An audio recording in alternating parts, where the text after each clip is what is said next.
Bismillahirrahmanirrahim. Assalamualaikum warahmatullahi wabarakatuh. Perkenalkan, saya Prabu Sri Astuli SPDI, Guru Pendidikan Agama Islam dan Budi Pekerti di SMKN 1 Sungai Pinang, Kabupaten Banjar, Provinsi Kalimantan Selatan, sekaligus mahasiswa PTG dalam jabatan Angkatan Kedua tahun 2021 di LPTK UIN Raden Patah Palembang. Hari ini, Senin, tanggal 29 November 2021 akan melaksanakan uji kinerja pembelajaran yang saya laksanakan secara luring di SMKN 1 Sungai Pinang. Untuk lebih jelas dan lengkapnya, berikut video saya. Selamat menyaksikan.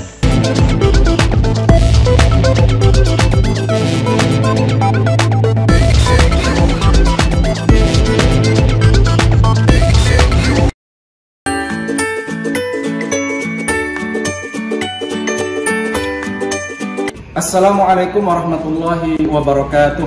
Waalaikumsalam warahmatullahi wabarakatuh. Alhamdulillah rabbil alamin. Allahumma shalli ala sayyidina Muhammad. Amma ba'du. Alhamdulillah hari ini kita bisa berjumpa kembali di dalam kegiatan pembelajaran. Sebelum kita lanjut, saya tanya dulu, bagaimana kabar kalian semua pagi hari ini? Alhamdulillah baik. Sebelum kita mulai, mari kita sama-sama berdoa yang akan dipimpin oleh salah satu teman kita. Silahkan dipimpin kawan untuk berdoa. Marilah teman-temanku, sebelum kita belajar alangkah baiknya kita berdoa. Berdoa mulai.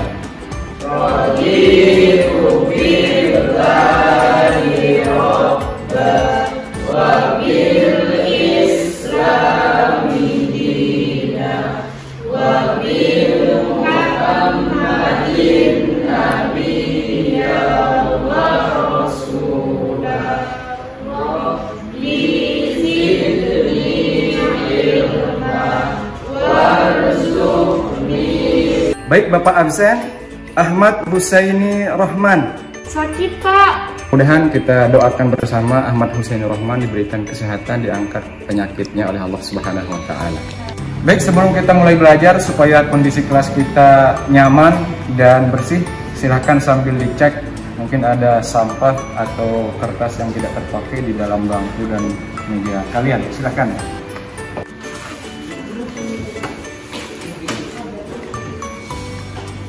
Baik, sekarang saya mau tes konsentrasi kalian. Apakah ada yang masih tidur subuh belum bangun, jasadnya di sini tapi ruhnya masih di kamar? Konsentrasi. Ayo konsentrasi. Merah putih. Merah. Kuning hijau. Merah. Biru. Baik, sebagai bentuk dan bukti bahwa kita warga negara Indonesia yang baik, sebelum kita mulai belajar, kita awali dengan sama-sama menyanyikan salah satu lagu wajib, yaitu lagu Indonesia Raya. Silahkan siswa seluruhnya berdiri. Indonesia tanah airku, tak tumpah darahku. Di sana aku berdiri, jadi pandu ibuku. Sebelum kita jauh melangkah ke materi, Bapak ingin mengajak kalian semua dan Bapak dan kita semua yang ada di kelas ini untuk sama-sama merenung dengan video yang akan Bapak putar berikut. Tolong disimak dan diperhatikan dengan baik. Hukum meninggalkan sholat. Meninggalkan sholat termasuk dosa yang sangat besar. Bahkan sebagian ulama menyebutnya sebagai tindakan kekufuran. Allah Ta'ala berfirman yang artinya, lalu datanglah sesudah mereka pengganti yang jelek, yang menyanyiakan sholat dan memperturutkan hawa nafsunya, maka mereka telah akan menemui kesesatan, kecuali orang yang bertaubat, beriman dan beramal soleh. Baik, dengan melihat video tadi, kira-kira kawan-kawan kita ada yang masih suka meninggalkan sholat? Atau ada yang sholatnya sekali seminggu? Atau mungkin 2 kali setahun pas Idul Fitri, Idul Adha? Kenapa? Karena ketika kita mati, nanti ibadah terakhir yang dihadiahkan kepada kita apa? Sholat, ya.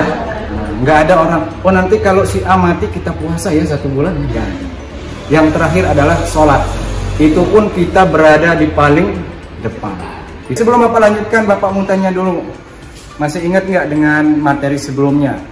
Apa atau siapa yang tahu apa yang dimaksud dengan dakwah, tabligh, dan khutbah?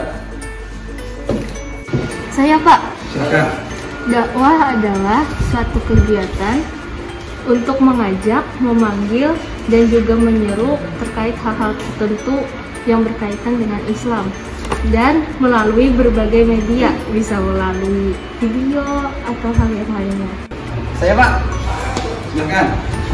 Tabligh artinya menyampaikan yang disampaikan oleh para mubalik untuk menyampaikan suatu ilmu agama dan menyampaikannya atau memberitahukan pesan atau ceramah secara lisan atau perkataan, ceramah yang tidak disertai dengan rukun seperti khutbah.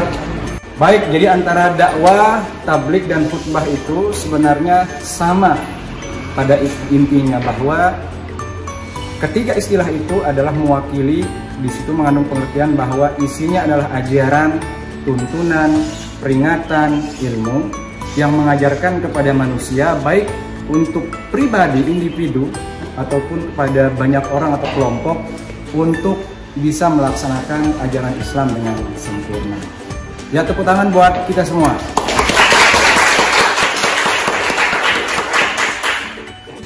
Baik, pada pertemuan kali ini, hari ini kita akan pelajari pertama indikator pencapaian kompetensi berupa menerima ketentuan khutbah, dakwah, tabligh di masyarakat sesuai dengan syariat Islam. Kemudian menunjukkan sikap peduli dan menjaga kebersamaan dengan orang lain dengan saling menasihati melalui khutbah, dakwah, dan tabligh. Kemudian menganalisis definisi khutbah, dakwah, dan tabligh, membandingkan persamaan dan perbedaan khutbah, dakwah, dan tabligh, merangkum ketentuan pelaksanaan khutbah, dakwah, dan tabligh, kemudian nanti akhir mendesain peta konsep tentang ketentuan khutbah, dakwah, dan tabligh. Baik, selain buku materi yang sudah Bapak bagi tadi, Bapak juga menyusun LKPD yang bisa kalian jadikan sebagai referensi nanti dalam melakukan literasi ya, sebelum kita melakukan kegiatan belajar dan diskusi. Dan isinya nanti selain materi ada juga di situ terdapat rubrik penilaian dan latihan-latihan yang bisa kalian pakai selama proses pembelajaran. Untuk mempertajam dan memperkuat materi yang akan kalian dapatkan, sekarang kita akan mencoba sama-sama untuk melihat dan menyaksikan video materi berikut. Tolong diperhatikan dan nanti setelah video ini selesai kita putar, tolong kalau ada yang perlu didiskusikan, ditanyakan, bisa kita sama-sama cari jawaban dan solusinya. Oke?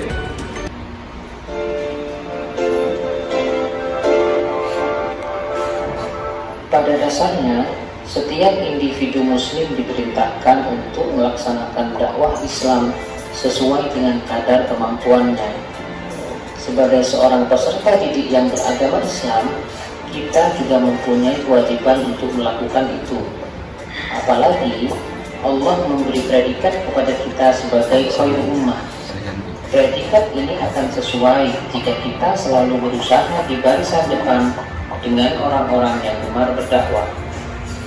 Pengertian khutbah, tabligh, dan dakwah hampir sama, yakni menyampaikan pesan kepada orang lain.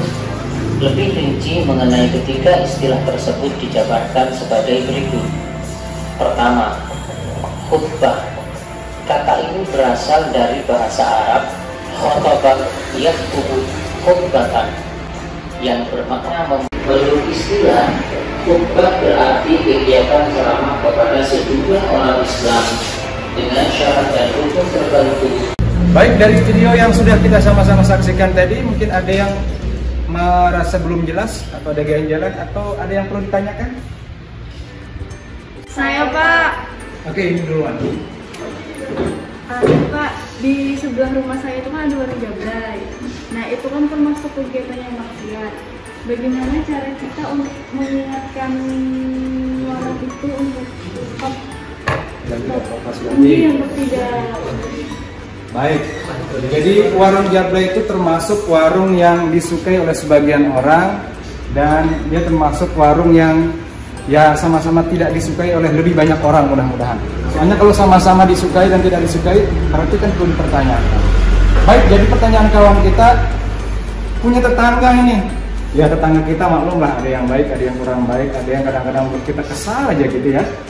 Ini kebetulan orang Jablay dekat rumah, kasihannya. Saya juga pernah merasakan itu. Bapak pernah merasakan itu, hidup di tengah-tengah sekelompok orang yang seperti itu. Nah, itu adalah permasalahan sosial. Memang itu ada aturannya, ada peraturan biasanya yang dibuat oleh pemerintah. Katakanlah kalau di Kabupaten Tabalong itu, warung itu harus jelas beroperasi apa, kemudian dia menjual apa, dan manajemennya seperti apa. Kalau sudah jelas itu menunjukkan warung seperti tadi katakanlah, maka kita sebenarnya tidak bisa langsung melarang mereka. Karena takutnya begini, kalau kita yang langsung melarang, mengingatkan dengan cara frontal, mungkin bisa jadi hal-hal yang tidak diinginkan ya. Tapi caranya adalah yang pertama, kalau memang ada kekuatan dengan cara yang baik. Yang kedua, kalau tidak bisa diperingatkan, beritahu tokoh masyarakat setempat. Oleh tokoh masyarakat setempat tidak bisa juga, kemudian laporkan ke pemerintah yang berwenang untuk melakukan itu. Tapi minimal dalam hati kita ada perasaan tidak suka. Tapi kalau dalam perasaan kita senang, berarti seolah-olah dosanya sama dengan orang yang membuka warung dan bisnis Jablay. Begitu. Itu ya. Baik, yang kedua, silahkan apa pertanyaan? Saya kan punya teman Kak, terus saya tuh mau mengingatkannya, jadi saya tuh tidak ingat untuk mengingatkannya. Terus bagaimana cara mengingatkannya, Kak? Baik, ini dilematis sekali ya.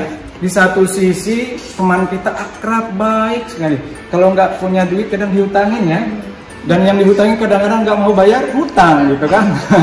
Nah, bagaimana kira-kira apa solusinya? Nah, jadi memang ketika kita bergaul, kemudian berhubungan secara sosial, ada saja teman-teman kita yang seperti itu. Baik buruk itu berpasangan ya. Nah, bagaimana solusinya, apa yang perlu kita lakukan? Yang tadi sama sebenarnya jawabannya, kita coba untuk memperingati dia dengan cara yang baik. Tapi jangan pakai bahasa yang mengajari ya, seolah-olah kita yang paling benar dan paling hebat. Tapi ajarkan dia dengan pendekatan, kamu kan kawanku, kamu kan sahabatku. Bisa nggak kita bersahabat dari dunia sampai akhirat begitu kan? Kenapa aku mengingatkanmu? Karena aku sayang sama kamu. Tapi bukan sayang-sayangan ya, karena antara sayang dan cinta, yang paling aku cinta sama Allah semata. Gitu jawabannya. Jadi jangan merasa ya, aku memperingatkan kamu bahwa aku memusuhimu, tapi bukti bahwa aku menyayangimu dan kita bersahabat sejati adalah saya memperingatkanmu ketika kamu salah. Itulah konsep teman sejati, kawan. Gitu. Bahasanya seperti itu. Jangan langsung dimarahi ya. Ikan sudah kupadahi dari kemarin, nanti bahasa Banjar ini. Sudah 10 kali saya kasih tahu. Tahu kan akhirnya apa yang terjadi? Jatuh kan dari kasur, bukan jatuh dari motor ya, jatuh dari kasur. Tapi jangan pakai bahasa seperti itu yang sekira membuat dia tenang, tentram, dan terenyuh gitu, tersenyum. Begitu ya? Baik. Oke, kita kasih buat kawan-kawan kita yang mau bertanya. Ya. Baik, sekarang kita akan bagi kelompok kalian supaya nanti kegiatan pembelajarannya lebih hidup dan kalian bisa menambah wawasan kalian sesama anggota kelompok. Sekarang kita bagi kelompok ya. Kita menggunakan kepala kartu bernomor. Saya acak, tidak boleh pilih-pilih. Yang boleh dipilih hanya calon istri dan calon suami. Oke, silahkan dipegang.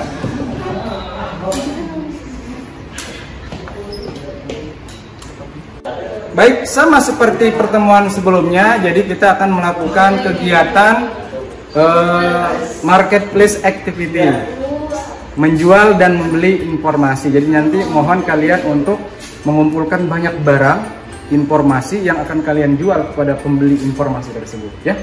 Baik, silahkan dibagi lagi ini kelompok satu, siapa penjual satu? Ambil ke sini ya, ambil ke depan, silahkan. Baik, materi-materi yang akan kalian diskusikan antar kelompok atau dengan kelompok kalian ada di dalam amplop ini, dalam shortcut. Jadi nanti saya akan bagi secara acak, tidak boleh memilih ya. Dan tolong apapun yang kalian dapat tolong dicari dengan optimal dan maksimal dengan didiskusikan dengan kelompok kalian. Baik, bisa dipahami? Dan sebelumnya silahkan nanti kalian membuat peta konsepnya di sini dan tolong ditempel nama kelompoknya ya. Silahkan. Baik, kalau sudah silahkan kalian melakukan transaksi jual beli. Tolong diperhatikan setiap transaksi jual beli harus tercatat dengan rapi ya masing-masing siswa. Dan tolong yang dicatat itu adalah satu, nama penjualnya, kemudian informasi yang dijual. Silahkan catat pertanyaan kalian, catat jawaban kalian, dan rangkum materi yang kalian dapatkan dari penjualan informasi tadi secara bergiliran ya.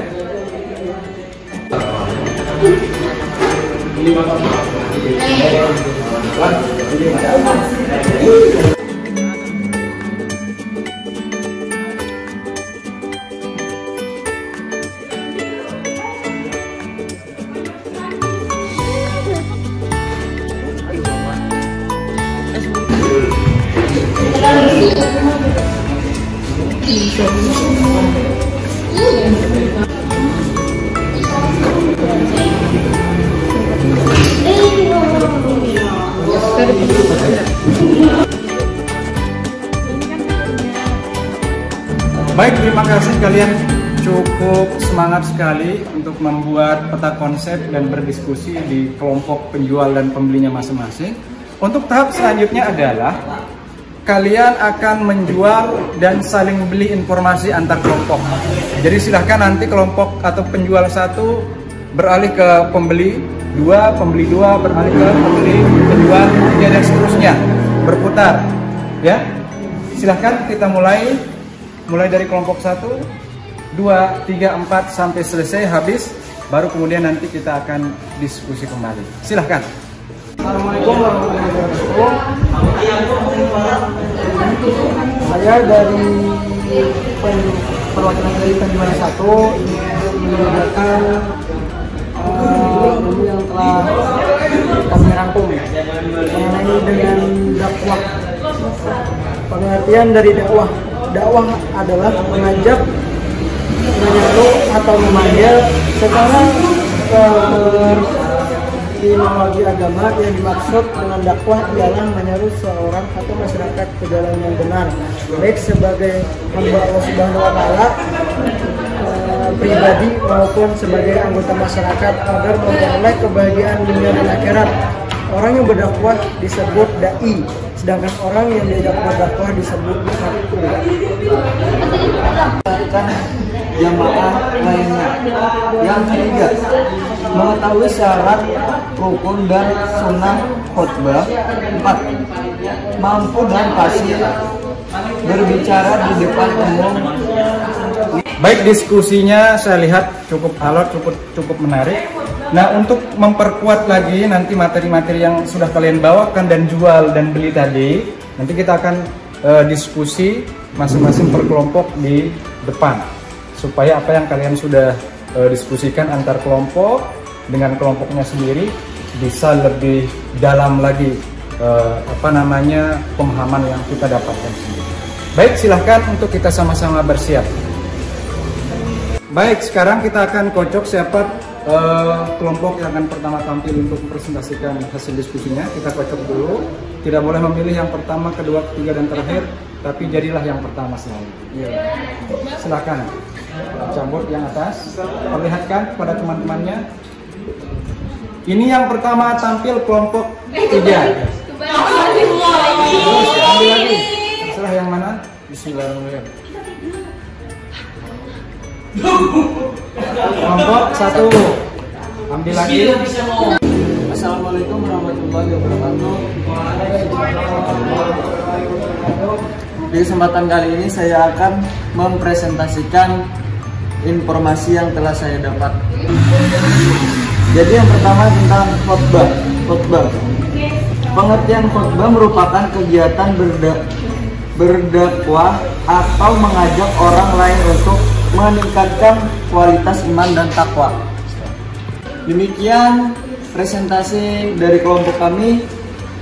Ada yang mau bertanya, dipersilahkan. Waktu dan tempat. Saya Kak, izin bertanya tentang rukun-rukun dan tata cara khutbah yang benar itu seperti apa? Mohon dijawab. Terima kasih, itu aja. Baik, diskusinya sangat menarik dan sangat semangat. Nah, sekarang supaya kalian tambah semangat, saya punya hadiah buat kalian. Mau nggak hadiah? Mau. Hadiahnya adalah akan kita berikan bagi kelompok yang paling bagus bannernya dalam membuat peta konsep dan paling bagus barang dagangannya. Sekarang saya tanya dulu, yang paling banyak menunjuk kelompok itulah kita kasih hadiah. Setuju ya? Setuju. Kelompok yang paling bagus bannernya, kelompok berapa? Kelompok 3. Kelompok 3. Mana kelompok 3 mana? Kelompok 3 ya, sepakat ya. Terus kelompok yang paling baik, bagus kualitas barang dagangannya. Kelompok 1. Kelompok 1. Kelompok 1. Ini bagi 4 ya. Terima kasih Pak. Kemudian yang kedua, sama-sama mengajak manusia untuk melaksanakan syariat Islam secara kafah, lengkap dan utuh. Artinya kalau dia menyuruh kita melaksanakan ajaran Islam, mengajarkan kita ajaran Islam, berarti namanya khutbah dan dakwah. Tapi kalau mengajarkan kita umpama untuk melakukan pelanggaran, namanya apa? Oh, ayo kita nyuri yuk. Ayo kita ngintip timun orang yuk. Kira-kira itu ajakan apa? Maksiat. Mengajak juga namanya ya. Lalu yang kedua, yang selanjutnya, sama-sama mengingatkan bahwa sukses dan bahagia itu diperoleh dari ketaatan. Sebaliknya kegagalan itu, terpuruknya itu diperoleh dari kemaksiatan. Artinya yang dibahas di situ tentang kebaikan-kebaikan, ganjarannya adalah surga. Kemudian kejelekan-kejelekan pun ganjarannya adalah neraka. Gak ada umpama, wahai jamaah sekalian, mari kita sama-sama menghidupi malam Lailatul Qadar. Insya Allah kalau kita ingin mendapatkan umroh gratis, maka datanglah ke masjid setiap waktu dan setiap saat, dan pastilah Anda akan mendapatkan bonus umroh gratis. Kan nggak ada seperti itu ya? Nggak ada. Tapi yang diajarkan adalah ketaatan supaya mendapatkan surga dan ridhonya Allah. Ya, baik, lanjut. Sama-sama memberi kabar gembira. Apa kabar gembiranya? Nanti kamu nikah sama anak saya ya, gitu ya maksudnya? Bukan. Apa maksudnya kabar gembira? Kabar gembira yang paling menggembirakan apa kira-kira menurut kalian? Ayo. Masuk surga. Surprise. Apa surprise-nya? Mobil Alphard. Mobil Alphard gitu ya. Nah, kabar gembira. Gembira nggak kita dikasih kabar gembira? Yalah. Masa dikasih kabar gembira sedih? Hari ini alhamdulillah dibelikan orang tua HP 4 pasang. Langsung menangis. Ya Allah, aku mau bunuh diri. Ada nggak yang seperti itu? Nggak ada ya. Pastilah kita gembira. Apalagi kalau kabar gembira itu yang memberitahu adalah Allah Subhanahu Wa Taala. Apa itu? Surga menantimu. Wah. Tempat tinggal kita di mana? Di dunia. Di rumah. Tempat tinggal kita di surga. Adapun dunia adalah tempat meninggal kita. Sekali lagi, tempat tinggal kita di mana? Surga. Tempat meninggal kita di mana? Di dunia. Kok bisa Pak? Iya, karena dulu asalnya kita berada atau tempat tinggal kita dulu di surga. Tapi karena Adam dan Hawa, hikmahnya kemudian kita bisa ada di sini. Bukan Adam dan Adam Smith maksudnya ya. Baik. Lanjut. Lalu tadi ada persamaannya. Kembarannya nih, kembarannya. Nah, sekarang ada perbedaannya. Apa perbedaannya? Nah, ini perbedaannya. Khutbah itu terikat oleh syarat dan rukun, sedangkan dakwah tidak memiliki aturan yang baku. Paham maksudnya? Nah, contoh, kalau khutbah kan gak ada yang sambil ngomong-ngomong, pasang status, atau foto khotib lagi berkhutbah, gak ada ya? Meskipun kalian maniak game, ya kan? Nggak bisa lepas dari HP, nggak ada kita lihat. Wahai ma'asyiral muslimin, sidang Jumat yang berbahagia, Pak Khotib, bentar dulu kita selfie. Nggak ada ya, karena ketat sekali syaratnya kalau khutbah itu. Nah, tapi kalau dakwah, tat, kita selfie dulu sebelum mulai tat. Ya. Ada pertanyaan di situ ya. Nah, boleh bertanya sambil ketika lagi dakwah. Kemudian yang kedua, khutbah biasanya tempatnya di masjid atau tempat lain yang memungkinkan dilaksanakan seperti di lapangan kalau Idul Adha, Idul Fitri. Kalau dakwah di mana saja. Nanti kita ke rumah Zainab ya. Ngapain Pak? Kita makan durian. Setelah itu kita makan rawon. Setelah itu kita makan daging sapi lagi. Kita makan makanan rohani apa itu? Oh, diajak belajar ilmu tauhid lawan Pak Prabu sama Pak Prabu. Dakwah juga namanya. Sudah kenyang ngantuk nggak jadi belajar. Kemudian khutbah Jumat hanya wajib untuk kaum laki-laki, sedangkan dakwah untuk siapa saja. Nah ini alhamdulillah kita. Seandainya khutbah Jumat itu wajib dihadiri atau sholat Jumat wajib dihadiri perempuan, mungkin para maling akan kaya raya. Hore, hari ini hari Jumat, kata maling, atau begal, atau perampok. Pas pulang-pulang orang dari masjid, habis, apanya yang habis? Hartanya. HP-nya hilang, paketnya juga hilang. Akhirnya apa yang terjadi? Jumat yang akan datang, masjid sepi. Nah, itu ya. Kemudian khotib yang berkhutbah berkaitan dengan sholat. Biasanya ketika khutbah itu ada rangkaian lagi kegiatan, yaitu sholat. Makanya khotib itu harus bersih dari najis.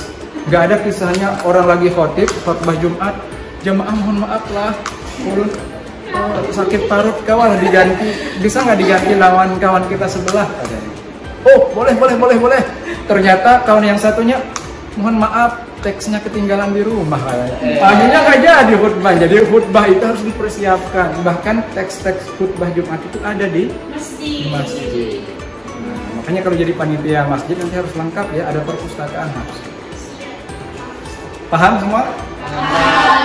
Oke, lanjut.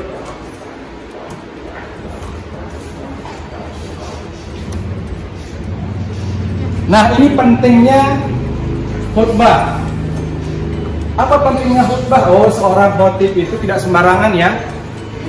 Bukan pedagang kaki lima, bukan petani tembakau, bukan tukang tambal ban. Khotib itu khusus yang paham akidah. Apa itu akidah?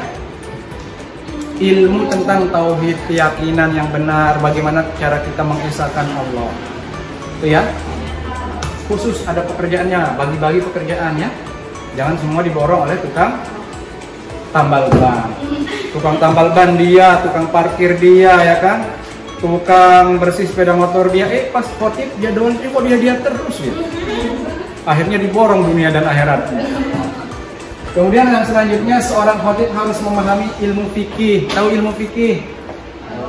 Nah, ilmu tentang tata cara beribadah. Oh, ternyata khotibnya tadi lupa membaca hamdalah. Akhirnya nggak jadi sholat Jumat. Lalu jam 3 baru ingat khotibnya. Mohon maaf jamaah, tadi saya lupa baca hamdalah katanya kan. Lalu akhirnya jamaah ribut.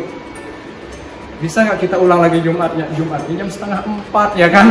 Gara-gara khotibnya lupa baca hamdalah. Karena hamdalah itu salah satu daripada rukun khutbah. Nah, makanya harus paham ya.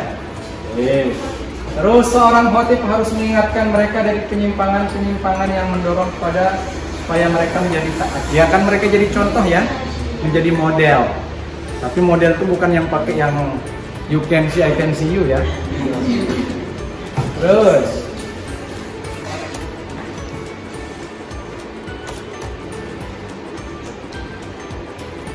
pentingnya tablik. Nanti operator.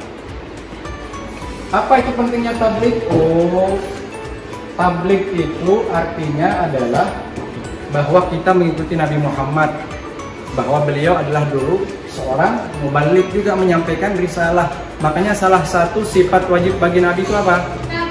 Tabligh, menyampaikan. Nggak ada istilahnya Nabi Muhammad setelah turun wahyu dari Jibril yang diberikan oleh Allah. Jibril, bisa nggak kita korupsi ayat? Nah, nanti aku sampaikan setengah, nanti kita bagi dua yang setengahnya ya, gitu. Nggak boleh, batal kenabiannya. Jadi segala yang diberikan oleh Allah melalui malaikat Jibril wajib disampaikan. Sama dengan kita, Bapak menyampaikan apa tadi? Sholat, ya sholat minimal untuk diri sendiri, ya. Terus mengikuti jejak sahabat yang selalu gemar menyampaikan kebenaran. Ya, setelah Nabi wafat, siapa yang melanjutkan? Sahabat Nabi. Setelah sahabat meninggal, siapa yang melanjutkan? Tabi'in namanya. Setelah tabi'in meninggal, tabi'in. Semua sudah meninggal. Siapa yang melanjutkan? Ya, ulama. Dan yang ditinggalkan oleh Nabi Muhammad adalah para habaib. Dan para habaib itu, keturunan Nabi itu wajib mengikuti Datu Sidin semuanya, yaitu Nabi Muhammad harus berdakwah. Ya, oke. Kemudian wajib menyampaikan suatu kebenaran meskipun pahit akibatnya. Umpama nih, di desa Rantau Nangka ini ternyata banyak gembong narkoba. Yang jadi tuan gurunya itu adalah kawan kita di sini salah satunya. Dan dia punya kemampuan untuk berdakwah. Cuma sekalinya dia dikasih duit juga oleh gembong narkoba. Kira-kira bagaimana itu? Boleh nggak? Nggak boleh. Pas desa sebelah jadi gembong narkoba didakwahinya. Pas di desa seorang tidak berani didatanginya. Nah, sebagai dai yang lurus bersih harus kita sampaikan walaupun pahit akibat.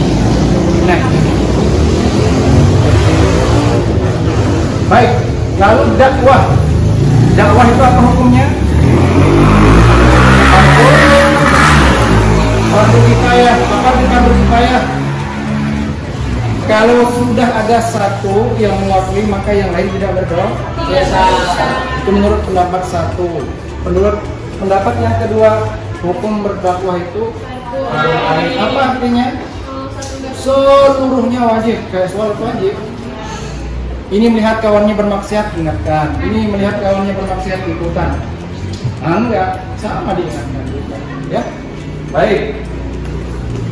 Dakwah bisa dilakukan dengan tulisan-tulisan di media sosial, ya, ataupun dengan contoh.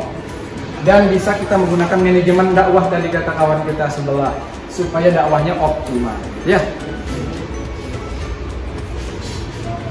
Terus, baik, kalau sudah, sekarang kita akan melakukan tes. Silahkan untuk seluruh siswa agar mengambil soalnya.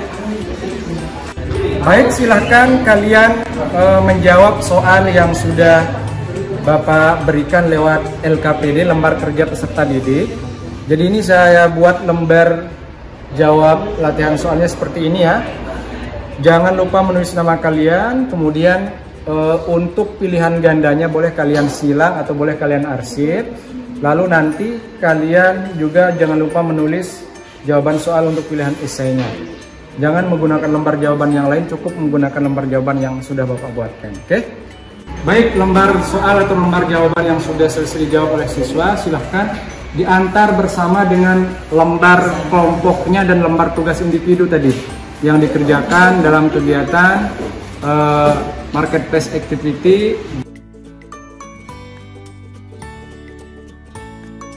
Ada berapa macam sikap jujur dalam kehidupan kita? Dari niat, perkataan, tindakan, perbuatan, dan perlakuan. Baik, anak sekalian, dari materi-materi yang sudah kita pelajari, insya Allah kita sudah dapat ilmu. Intinya bahwa dakwah, tabligh, khutbah mengajarkan kepada kita untuk senantiasa yakin bahwa ajaran Islam tidak cukup untuk kita sendiri, tapi harus kita sebarkan, harus kita ajarkan, dan menyebarkan serta mengajarkannya dengan cara yang baik-baik, penuh dengan hikmah, jauh dari kekerasan, dan kita mulai dari diri kita sendiri menjadi contoh dalam setiap langkah kehidupan kita sehari-hari.